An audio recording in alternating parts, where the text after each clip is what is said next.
Researchers solved seismic mystery that shook central Alberta, Canada communities.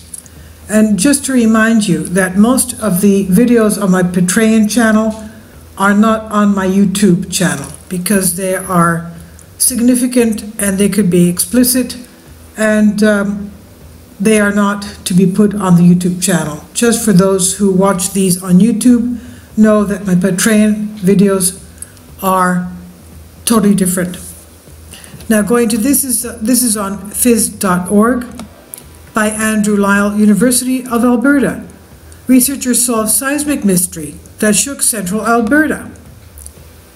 Ice quakes created by a unique combination of weather and buckling lake ice, not earthquakes, caused the tremors that damaged homes and properties in several central Alberta communities last New Year's Day, according to the new research.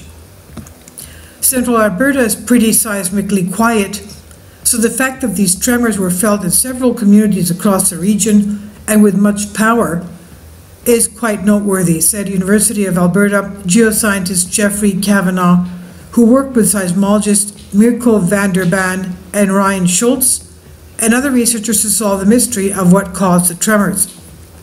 Unlike most seismic activity, which is caused by tectonic stresses, these were caused by thermal stresses related to Alberta's cold climate, he said.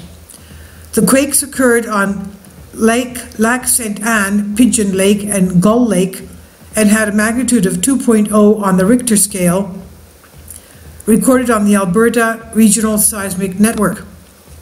All shook up. Ice quakes are pops and groans, and as the lake makes it adjust itself during the course of the day. So you have tremendous noise from this as well. Schultz says these are tiny little ice quakes. Usually this process happens slowly and as a series of smaller events, since snow cover can insulate some of the temperature changes.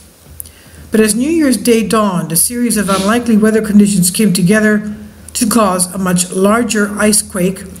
Schultz explained a lack of insulating snow cover and a dramatic rise in temperature over 24 hours from minus 35 degrees centigrade to minus 5 degrees centigrade caused the lake ice temperature to rise rapidly.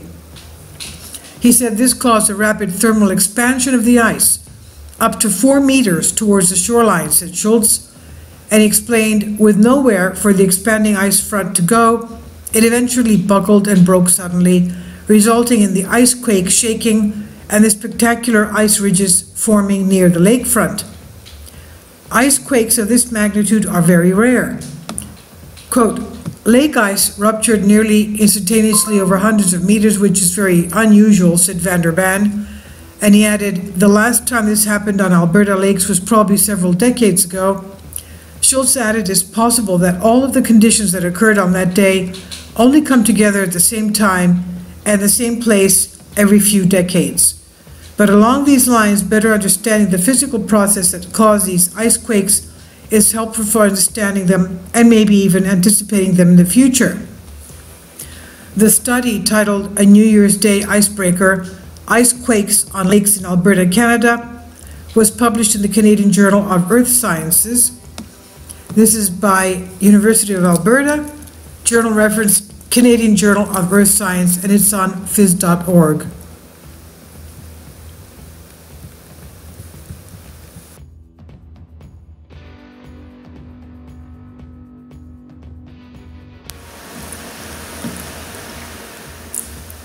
If you'd like to join me on my Patreon account, you will hear content not covered by mainstream media.